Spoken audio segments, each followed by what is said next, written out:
Welcome everybody to joining us today. I'm Narinder Dami. I'm the executive lead of New Power Labs.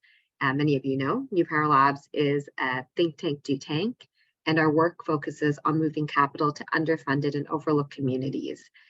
This work spans across a diversity of Canada, from gender identity, ethnicity, abilities, sexual orientation, citizenship status, language, and more. We also work in partnership with those who deploy capital, from philanthropy to impact investing to venture capital to traditional finance, and are grateful for a growing group of partners who are alongside this journey. These include Duca Impact Lab, West Maria SF Fund, Coast Capital, Ontario Trillium Foundation, Community Foundations of Canada, ESDC has been a partner, and most recently Inspirit Foundation, who joined our growing family. And we will be excited. We will be announcing more soon, so stay tuned. Jerry and I, who are from New Power Labs, and will be the lead of this conversation today, we both live, work, and play on Treaty 13. And as an organization focusing on capital flows toward underfunded communities, New Power Labs commits to partnering and supporting Indigenous communities in our research, practices, and our partnership. We want to acknowledge the enduring harm that has occurred through colonial and post-colonial policies that have brought to Indigenous communities as disproportionately impacted Indigenous participations in the Canadian economy. We also welcome the immense wisdom of these communities, and as an organization, we continue to educate ourselves to understand the intersectionality of Indigenous identity and other diversity lenses to better amplify the voices of Indigenous leaders and communities, and to hold ourselves accountable to reconciliation commitments. We know that there's so much more for us to do and so much more for us to learn. It's my pleasure to introduce today's conversation, today's New Power Talk, and my colleague, Jerry Koh, who is our impact lead and brings a tremendous amount of expertise to our team and has been part of our journey from really early days to build out what we see today as New Power Labs. I'll just add that in the last year, I've also gone through an amazing learning journey, understanding some of the opportunities to better support trans and gender diverse communities across Canada. So thrilled for this conversation and thrilled to pass it on to my colleague to introduce himself, Jerry Koh, our impact lead at New Power Labs.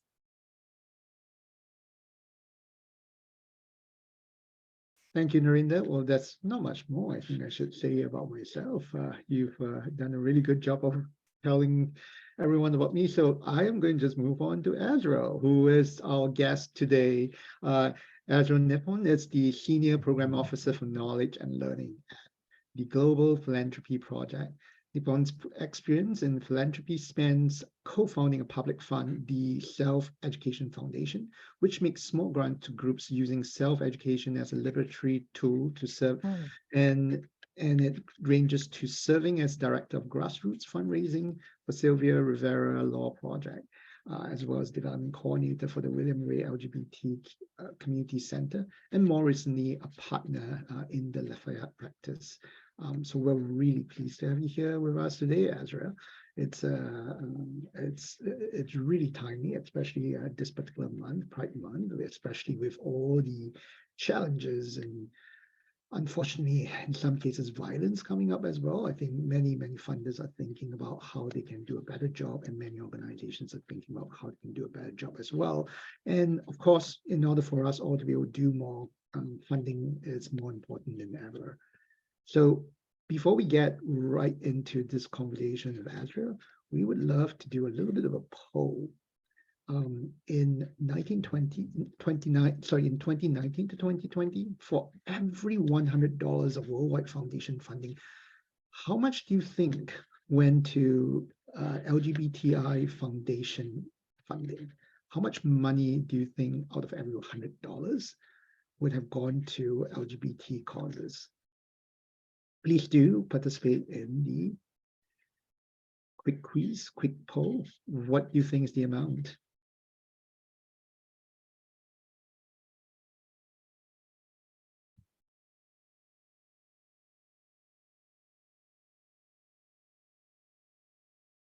All right.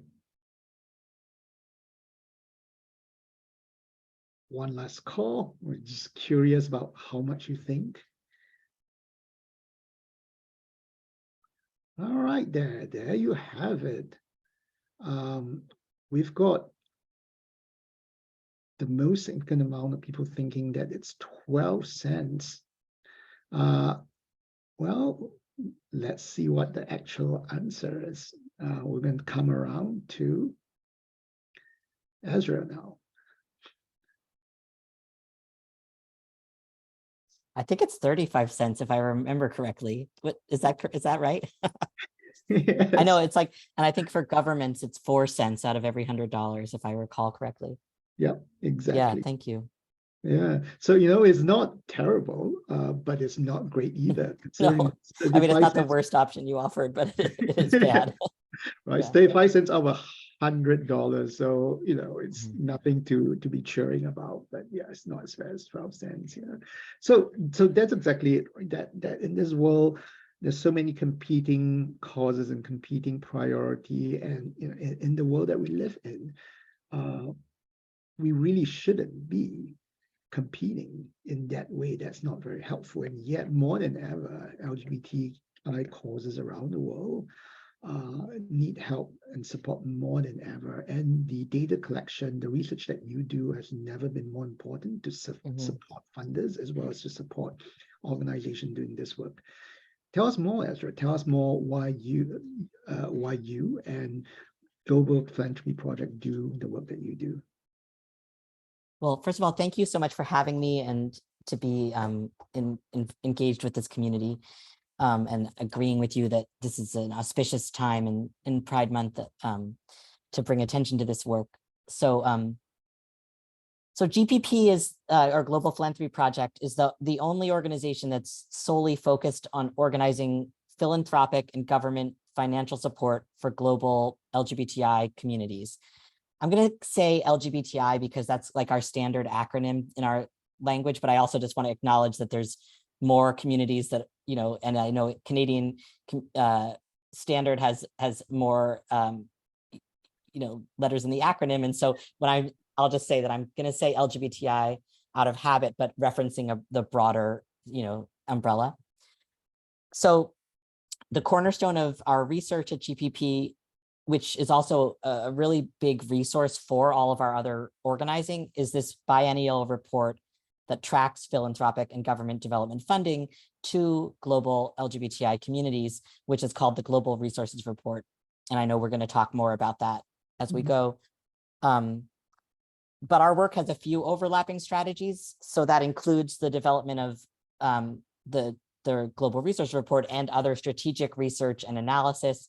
Then we also do a good amount of convening donors together to increase their knowledge and build their alliances and skills and capacity together. And then other direct forms of donor engagement and influencing work. So we do this for a few reasons.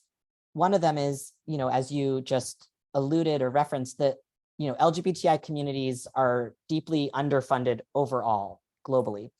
So when we looked at the total global funding for LGBTI communities in the 2 years of 2019 and 2020, we found that the total grant income across those 2 years was less than the budget for those years of just one opposition organization, the Christian Broadcasting Network, which was funded by the notoriously homophobic bigot, Pat Robertson.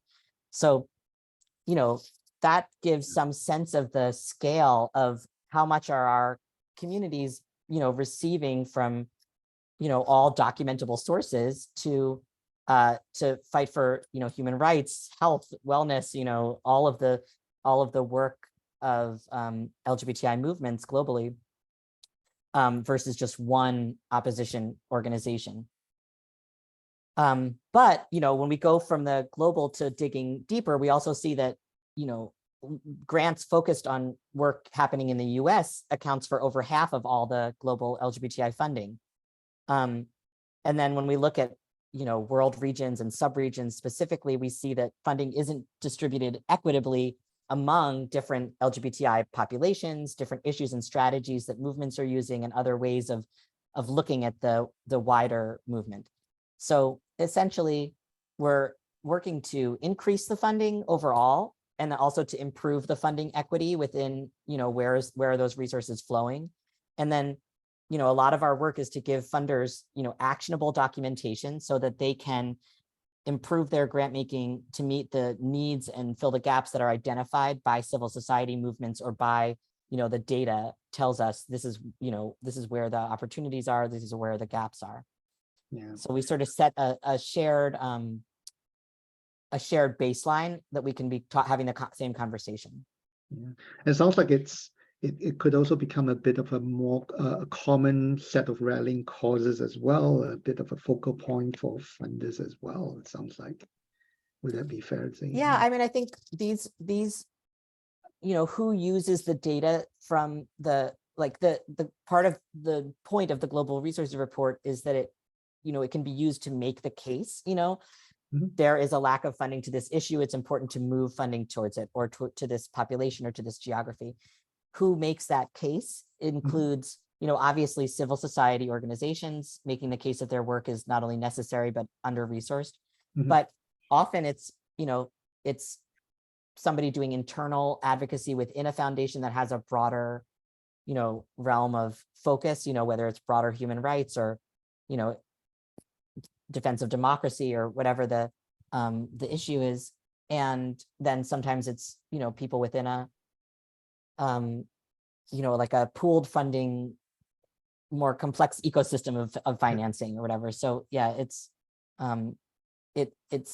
like, here are the talking points, and then they can be used in different ways by different actors, Yeah, it's fantastic. So here's a reminder, if you do have questions, please do feel free to type it into the Q&A, and we'll get to them.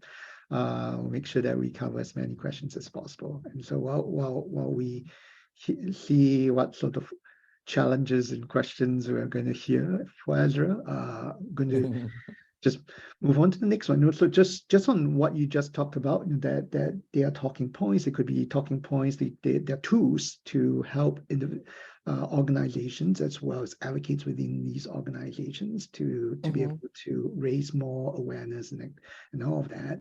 And yeah, at the same time, I think the report that the research that you do, it's probably also highlighting, it's probably also unveiling really important issues around the world. And so you've been focused on advancing the human rights of LGBTI people in the global South and East. What are some trends that are emerging for those who are funding LGBTI people issues in the global South and East? Yeah. Okay. So, we hear from, I'm going to just acknowledge we're talking about the global South and East, but this could include like Eastern Europe, like to some degree we're also talking about, within different LGBTI people are facing various crises in sort of all regions. I'll talk a little bit more about how this also applies to the global North, but our focus on the global South and East is based in where is the money not reaching as clearly, and sort of the equity of where does the money live, and where are the movements, where are the people, and all these things, and trying to build some equity into that overall. But to get into your question, we hear from members and other program participants, about a wide range of challenges. And, often these are related to what is sometimes called closing space, the closing space for civil society, or increasingly restrictive environments. So, in places where LGBTI people are criminalized or otherwise at risk of state violence, there are great and specific risks around just any visibility for grantees, and often also visibility for grant makers that, have this funding focus. Then there are challenges around just how do you get funds to groups or individuals that are under attack in these ways, or can't register, or can't have a bank account, various things. Overall data security risks, and the logistical challenges of how to support a group, dealing with something like, forced migration or other kinds of emergencies where, it's not appropriate to demand a grant proposal with, all these different elements and a grant report when people are just in an acute situation. So, those are things that, throughout our donor convenings, often there are conversations about how to wrestle with the logistics of just supporting communities that are under, sustained and often acute attack. But aside from these like sort of safety and security and logistical issues, another conversation that has come up often is about language justice. And we just did a brief with the organization Agides, which I believe is at least partly based in Canada, that looked at funding to Francophone countries for LGBTI communities.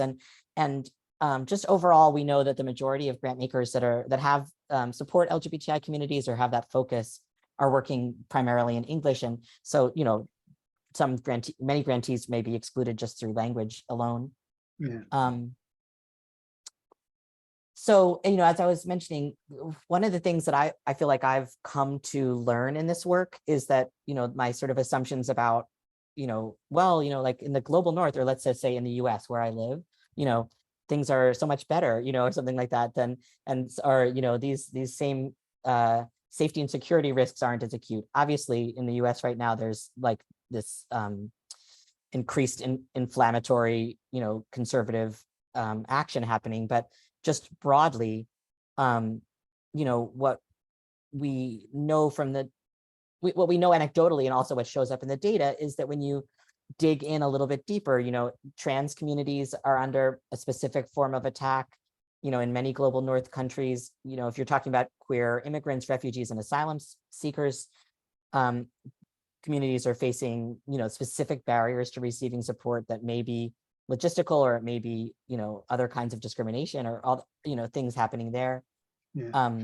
And then we know that intersex communities are funded at very, very tiny amounts worldwide, while being, among the most powerful and strategic movements, and, winning many campaigns. And then we know that like queer sex workers are criminalized, within many global north contexts. So, part of the work of developing the data is to be able to sort of, go past what is the generalized perceptions of, of where are LGBTI communities more or less, equal and resourced, and to say, yes, but like, is the whole community receiving the benefit of these resources, and to be able to really, like, as they say, disaggregate, like what's happening for who at other kinds of levels. So, there are, I think, increasingly, like I'll just speak for the US, like increasingly, I think organizations in the US are like saying, oh, we need to learn from our, comrades, or our co-movement partners in countries that have been dealing with these kind of closing space scenarios more in recent decades. But I think there's some shared shared issues of discrimination and violence and everything like that that across multiple contexts. Yeah, I think the last 2 years especially, it's been so much clearer. I think we all knew that it was not equitably shared, the funding and support across the different subgroups of our community. But yeah, like this last 2 years especially, it's been so apparent how inequitable the distribution is, right? So I think a little bit more to dig into that, but before that, I'd like to give Claire Nolan a chance to ask the question. Claire, I'm not sure if you'll be able to turn on your mic and speak. Oh, actually you can. Yes, please do, Claire. Okay, can you hear me? Yes, we can hear you, Claire. Hi. Thank you for taking my question. I was just turning my mind to the topic of outreach to various communities, and I was wondering if you had any suggestions on successful outreach techniques to connect with various LGBTQIA. There's the Canadian version. Yeah, please. to connect with different communities. I work for the Ontario Trillium Foundation, and we're always trying to increase the number of applications coming in, and we try all kinds of different things, and we try to and then of course we sometimes have limitations around what we're able to do for budget reasons, etc. And for example, right now we're not able to do any in-person outreach, and we're really struggling to connect with the groups and the people that we want to. I know that's a very sort of vague question, but I guess I was just wondering if you had any suggestions on things that might be that we maybe haven't thought of. You know, I'm kind of curious if because I'm not, I have thoughts, but you know, I'm not directly a grant maker. So so I wonder, I feel like maybe other people on the call will have other thoughts and can add it in the chat or something like that. Okay, thank you. But you know, what I would say is something that you probably have already done that we often are recommending is just to make sure that it's named explicitly, that, you know, LGBTI or other acronyms are part of the focus, because I know that for many grantee, you know, potential grantees, it's like if it's not named, it's not known whether it's like worth the trouble, because you never know who's open, you know, to supporting what. I feel like, you know, I'm on the board of a organization that also is trans inclusive. You know, it's broadly feminist, but it's trans inclusive. And so I know that like part of the work is just the word of mouth of like, you know, asking other related grant makers just spread the word, or, you know, getting it on through like civil society organizations that can share it to their networks. Or I mean, Claire, I imagine that this is probably not outside of what you've already thought of, you know, but just to say, I think, you know, the benefit of hearing from someone like, hey, this is something that actually you might actually get this grant, you know, I know can be a bit, really make a difference, because you know, the process of applying for a grant is often not simple. And so, you know, like the risk reward of whether to put time into it, I think people knowing like, hey, like other organizations like us have gotten this can make a big difference. So, you know, if your current grantees can spread the word to their networks, et cetera, I think those kind of things can matter in organizations where people are, you know, dealing with you know, exclusion in some other parts of the, you know, systems. Yeah. But yeah, I think great question. Could I've kind of put myself in here only because we did this piece of work, and I'd just love to add a little color on our learnings with my other hat on, which is the Sonar Foundation. The Shante Network is one of the most effective channels to reach out to us LGBTQ+ communities in Canada. We did a call out of, it ended up being 2 million, which OTF is part of. So our final announcements comes out on hopefully Friday, but $2 million to trans and gender diverse organizations. We had 155 applications worth $35 million that came in, and we tracked referral rates and some of the networks like Ashante and Dignity Network, in addition to funders sending it to their existing grantees, became the highest drivers of referrals and connections and tests. And we do have a report coming out at the end of the month, or sorry, end of September, that will talk about learnings in Canadian philanthropy as it pertains to gender diverse and trans communities. And I'm gonna look at you with the data points. That's amazing. You're like, we actually know what worked, you know. That's so great. So yes, I think Canada does enjoy a little bit of advantage, and because we're a small country, that sometimes established channels, if you've got established channels, those will just get to everyone. But still, you know, we could do more. We need to do more. Coming back to us, Ezra, because you know, we'll make it a little bit about us. This might be a challenging question. In GPP's Meet the Moment report, sorry, it was revealed that between 2013 to 2017, the anti-gender movement received more than triple amount of LGBTI funding. Right? And you've also given us that little story at the beginning as well. The entire global funding for LGBTI causes was actually over 2 years, was actually less than that of just one opposition organization's funding in a year. Part of these anti-gender organization success, and I'll say more generally opposition organization success, is attributed to having some really sophisticated coordinated systems to learn, co-fund, expand their influence. There are also, of course, major societal issues and momentum that they're riding as well. Bit of a controversial ask here. Is there something that we can learn from them? Is there things that we can do that we can learn from them on to increase support?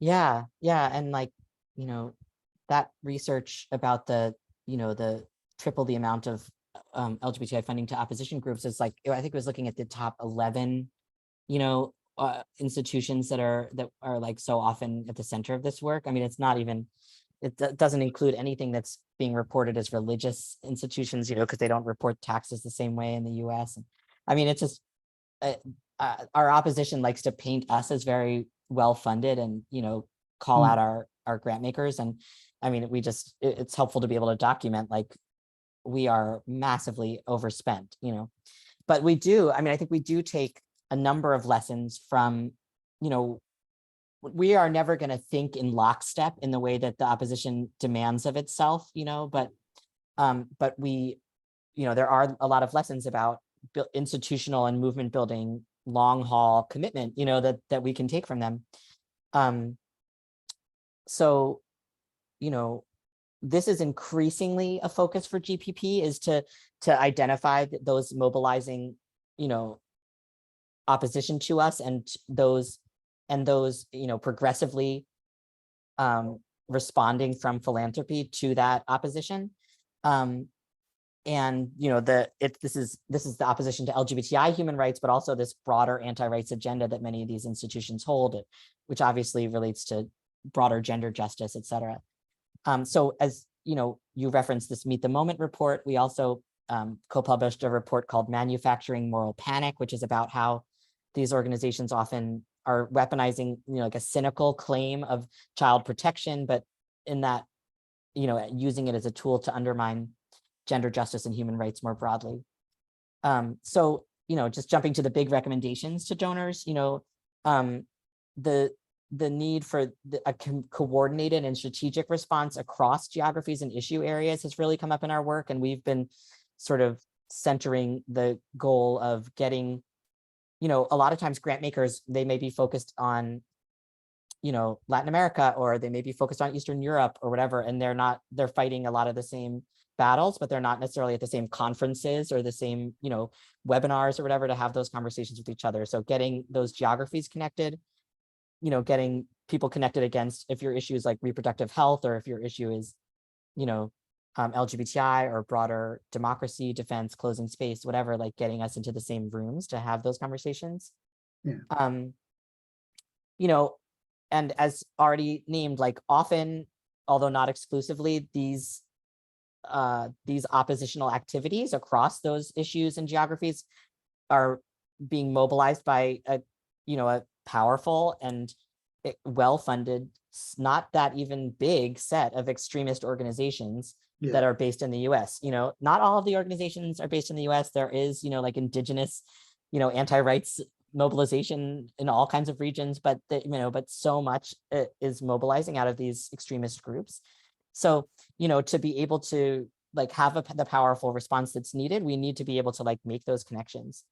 And I just want to shout out that GPP, this is like some theory kind of, or like just a way of thinking about it, is we held a convening about this issue, and we used the metaphor of this thing that bees do called shimmering, where like a ton of bees will just kind of move in synchrony. And in doing so, they kind of trick their predatory hornet opposition into thinking that they're just like one big animal, and so we were kind of looking at this, shimmering is a nice gay word, but also just like, how does it, what does it tell us about sort of this sophistication of internal communication within all of those that are like facing this kind of attack, Yeah, shimmering together. I love that. Yeah, I know. It's like, it's nice. The poetry of it is helpful, I think.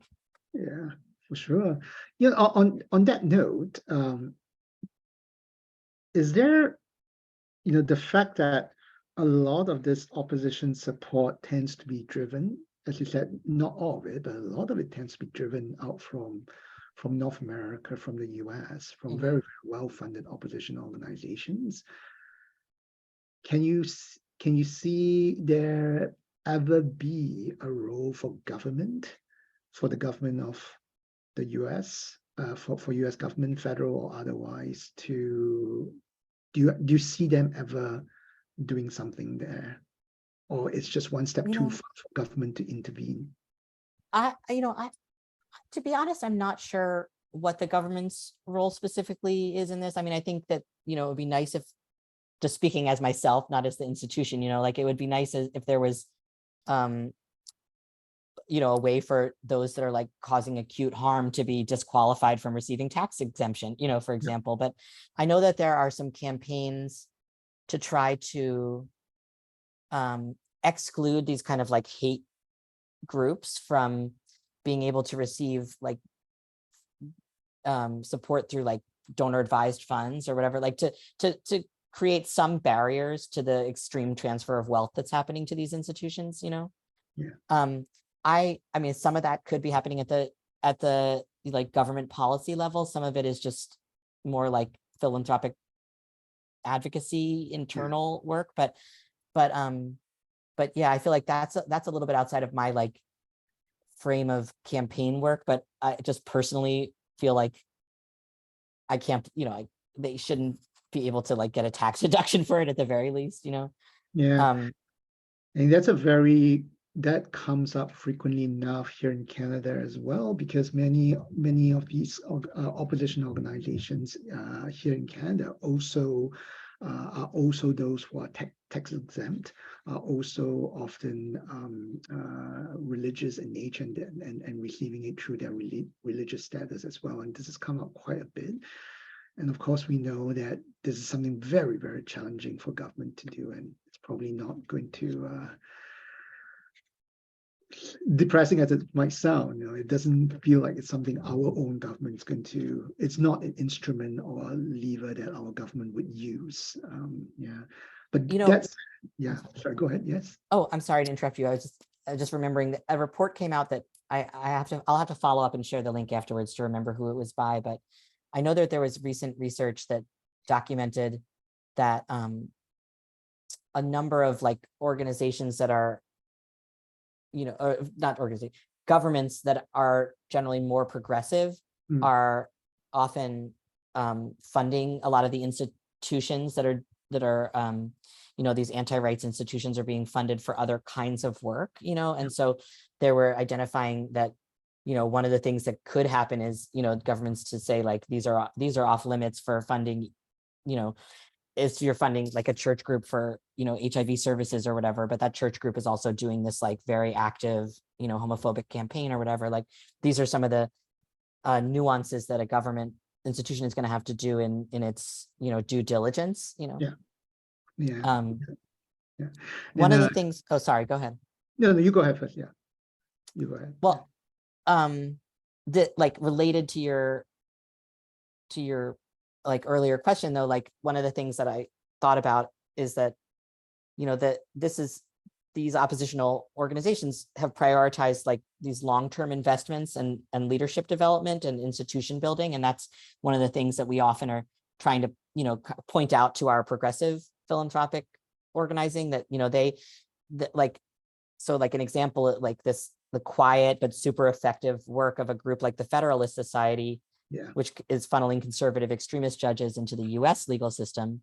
And then there's like a related group with like similar leadership called the Marble Freedom Trust, recently received like one anonymous gift of $1.6 billion, which I think is the largest donation ever from an individual recorded in the US. So, that's, and then that trust is an intermediary, it's regranting to all kinds of other organizations. So, this kind of, I mean, it's in some ways we're like, it's tempting to say, oh, the opposition has all the mega donors, so, we can't compete or whatever. And on a local level, like many organizations don't have access to like these big donors, but there's no lack of money in philanthropy, so it's about like kind of the will to prioritize funding LGBTI communities, for just our basic work for our, build our community, human rights, our health, our wellness, our joy, our, sustainability as like individuals and and organizations, but also our very key role in pushing back against these institutions with, these oppositional movements, which they perceive us as like a frontline threat, because we, by our existence, we expose that their worldview is has failed, like it doesn't include our existence. So, they prioritize us among their targets, but relatedly, we are like priority in the fight back against that agenda, so anyway, like the fantasy is that our progressive movements will increasingly, philanthropic movements will increasingly fund in similar kind of like the long haul, the leadership development, like the, and that does happen to some degree, but there's a lot more room for it, Yeah. So, some would argue that, hey, instead of instead of funders funding LGBTI specific programs, that we should be advocating for funders to fund programs that are all inclusive, that doesn't make a differentiation whether you're LGBTQ or not, but that and not just that, but to also be very vigilant in not funding programs that will exclude certain individuals because of certain attributes. What's your take on that? Well, with the caveat that like everything should be inclusive, right? I mean, like we want LGBTI people to be able to access resources within any structure system, like if you're, an LGBTI person in the arts, like you should be able to get arts funding, like whatever, like this, we want full inclusivity, but our theory of funding essentially as GPP is that if a funding source, if the funding doesn't explicitly focus on a community, it really cannot be documented that that's who's being reached. So for example, if a grant says we support LGBTQIA plus, we really don't know that intersex people are being served by that institution unless they can, maybe they can document that from their user statistics or whatever. But from the grant itself, like maybe, it's pretty uncommon that these generalized organizations have like a focused set of resources that are actually meeting the needs of like any of the sort of subpopulations within the umbrella. So, our goal is that like all queers can access everything everywhere, but our goal for documenting funding is to be able to identify funding that has an explicit focus, because that's the way that we can know that, people that are marginalized and often excluded are actually being served, Yeah, because I think the counterpoint to serving everyone equally is often that means you are probably serving everyone in an inequitable fashion, because different subgroups will probably require a different take or different accommodations or Mhm. different outreach measure in order for them to be aware of and to be able to access these, right? So if we treat everyone Yeah. equally, especially for certain more vulnerable population, it often means that it's not going to be Yeah. equitable. Yeah. You can like reproduce the same like power imbalances and of access. Yeah. I mean, it's not uncomplicated though. I mean, we often exclude grants from the Global Resource Report that are like for women, girls, and trans women and trans girls are included, Mhm. I mean, it is very good that this organization, this feminist organization funder, is explicitly naming that trans women and trans girls are included in this work, because after so long of exclusion, like many people may not feel like it's worth applying because you may be facing exclusion or discrimination, right? So that the fact that the inclusion is named is positive.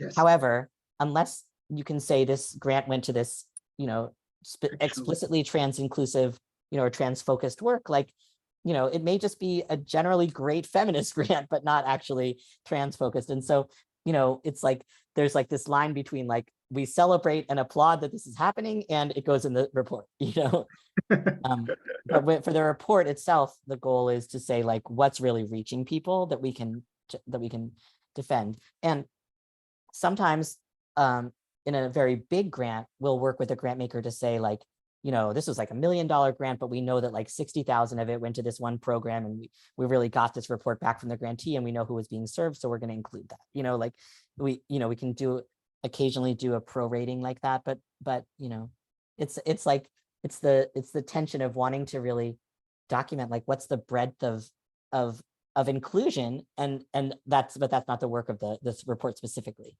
Yeah, totally get. I can just imagine the number of times it would be like, should we not include that? So, Yeah. just a reminder to everyone for participating. If you've got a question, please do either raise your hand or put it into the Q&A or into the chat. So, from what we were just talking about, I just want to bring us back to a very important, one of the very important focus area for Global Philanthropy Project as well, which is that the focus on increasing and improving government and multilateral funding. In your research, it is highlighted that only a small portion of funding from government and multilateral donors is focused on the LGBTI community. I think part of what we just talked about, right? In its bid to be more inclusive and all that they don't actually be explicit in an equitable way. So, for example, from 2019 to 2020, global LGBTI funding from donor governments accounted for only 0.04% of funding for international development assistance. In contrast, global LGBTI foundation funding accounted for 0.35% for overall worldwide foundation funding. So, how can we ensure more consistent efforts by government and multilateral donors? What are you hearing? What are you advocating for? This is like a really big part of our work and our and our focus, and for GPP and our member organizations. And in a lot of ways, our research, our advocacy within foundation philanthropy kind of trickles up to being able to then collectively as philanthropic network, meet with donor government partners and and do sophisticated and focused country to country relationship building towards both being able to document and report back and encourage evolution of donor government LGBTI funding. And thankfully, there's been great progress on this in the recent decade.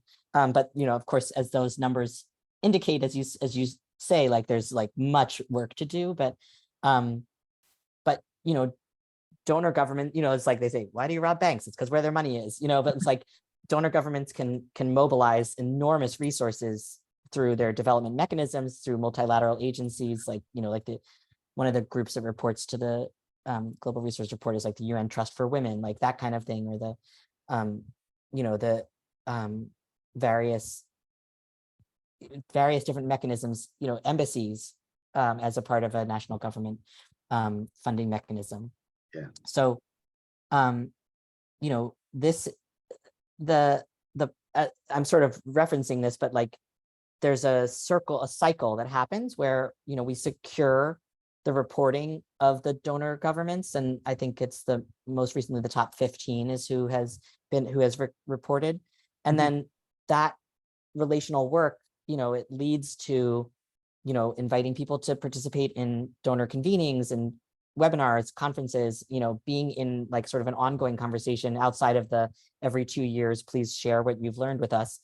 And then we go back to them, we say like, hey, here's what your funding looks like. Here's what the field's funding looks like. Here's what you said your priorities are. You're not quite there yet. Like, what's your plan? Like we're in a sort of intimate conversation, and it's not lobbying. It's like donor, it's like education. It's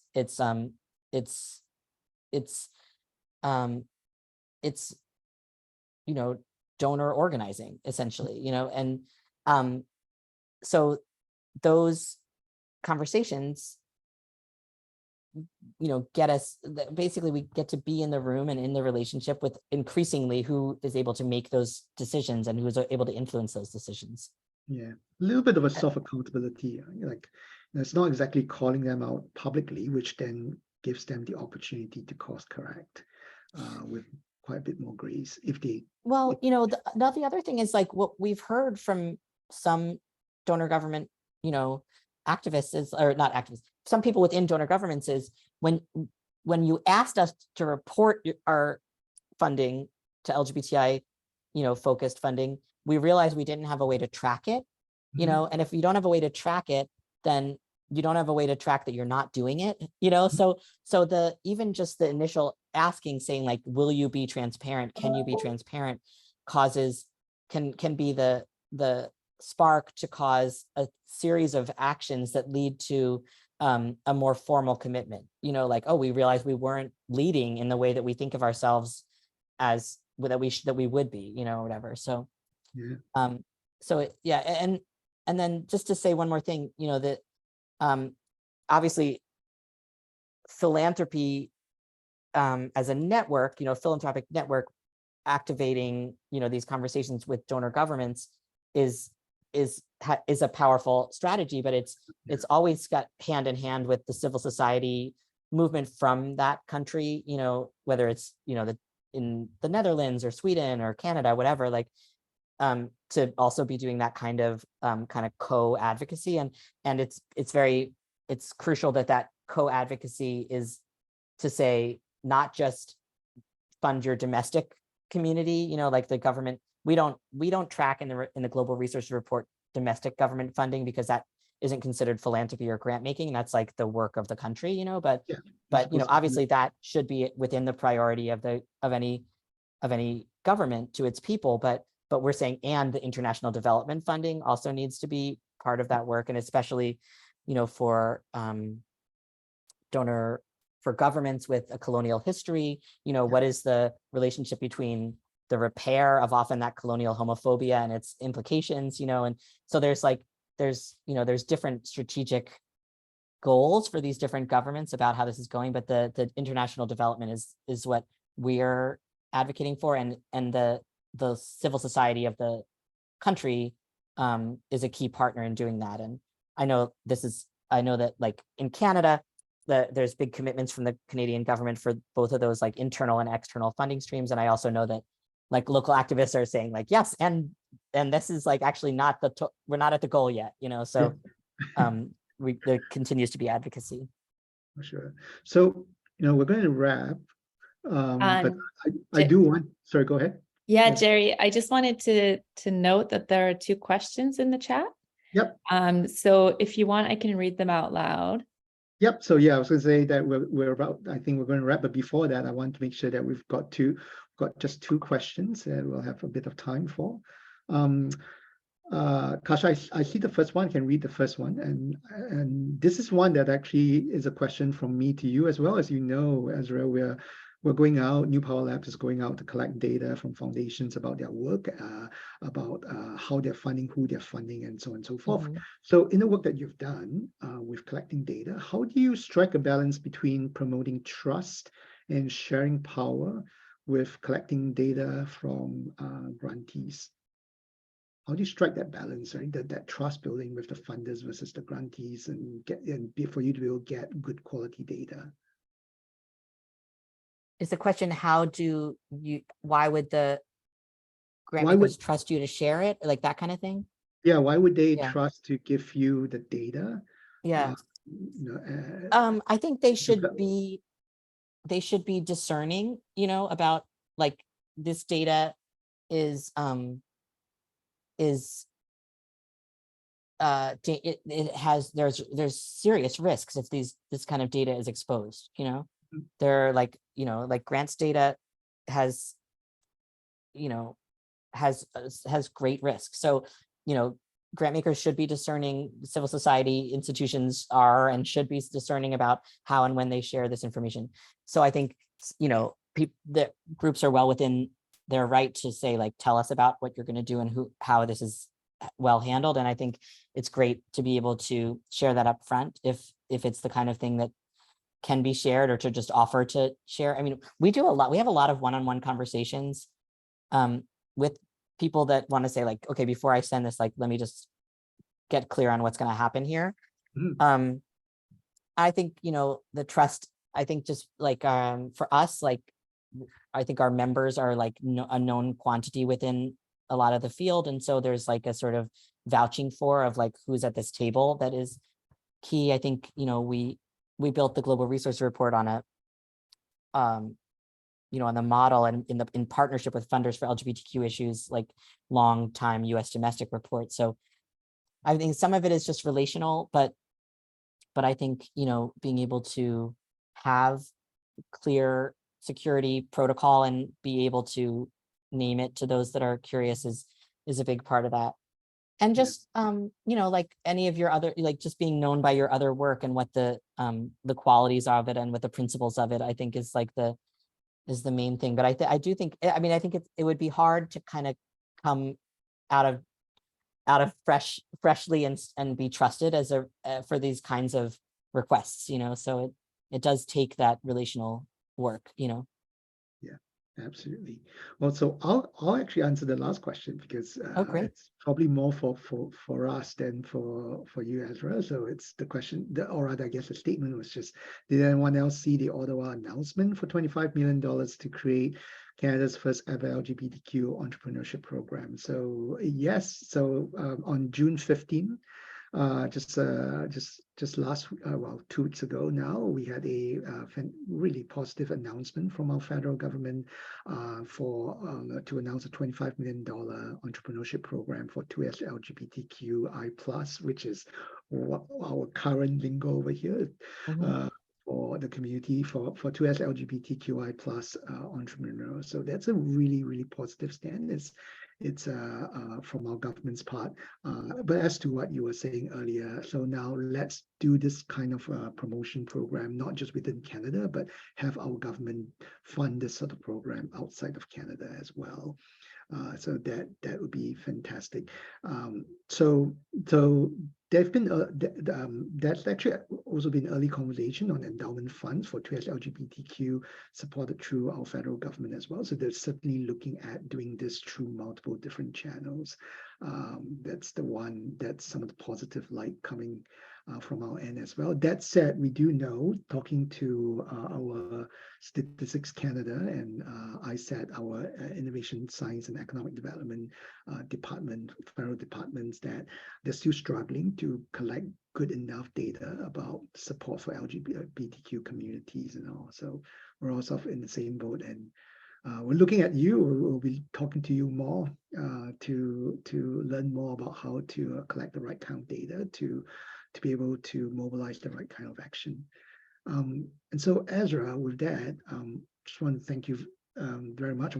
I'll be turning it back to you for a bit of a last word, but I just want to do a little bit of takeaway before we end. That I think this has been a very, very interesting session for me. That to hear you speak of the reason, the purpose of why you do the work that you do, how much is needed today more so than ever, the scale, the magnitude, order of magnitude of difference of funding for LGBTQ type initiative and organization versus the opposition is just quite staggering.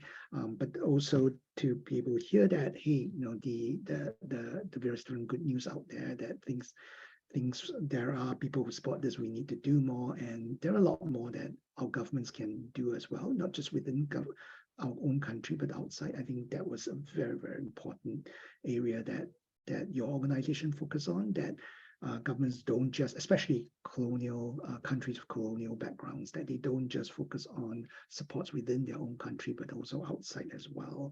And then that conversation around outreach, I'm sure we all got some good ideas now from both you and Narinder as well.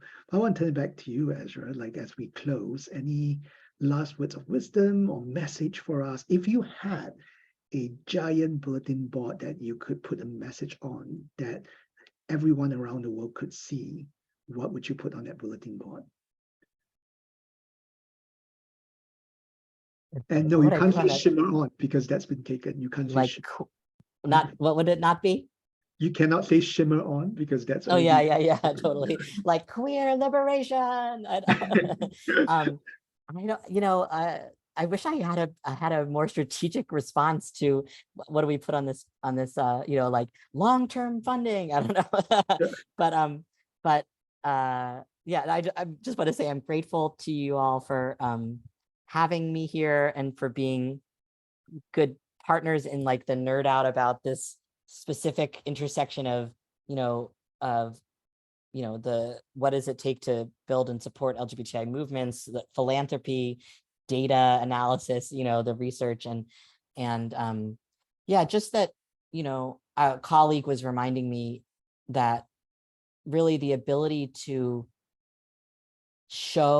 document and show where is the actual money, who is it actually reaching, who is it not reaching, is a really core advocacy tool for movements, to be able to say, like, it's not just this anecdotal sense or this ambient sense that like we're out here and we don't have what we need to like fight the fight we can tell we need to fight, but to actually be able to say like 57% of the funds are just focused on the US, like the rest of the world is like not getting the resources it needs. And even when you include the US, like we're at this tiny percentage, so I think being able to say like, it doesn't just feel like we're under-resourced, like the scale is staggering. And so we need to, mobilize to start filling that gap. And so, it's nice to be able to like get into the weeds of it with you all on the call. And so thank you for having me for that opportunity. And yeah, check out our research and our,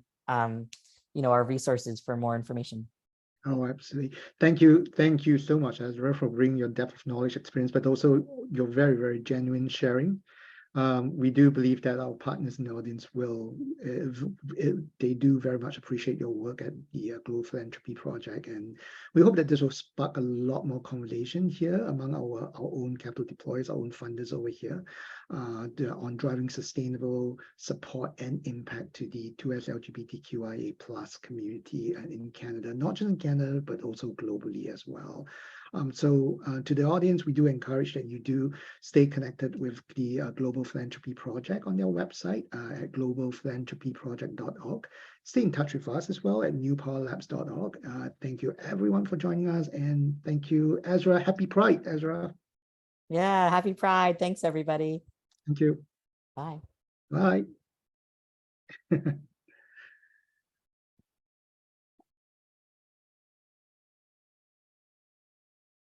Thanks, Jerry.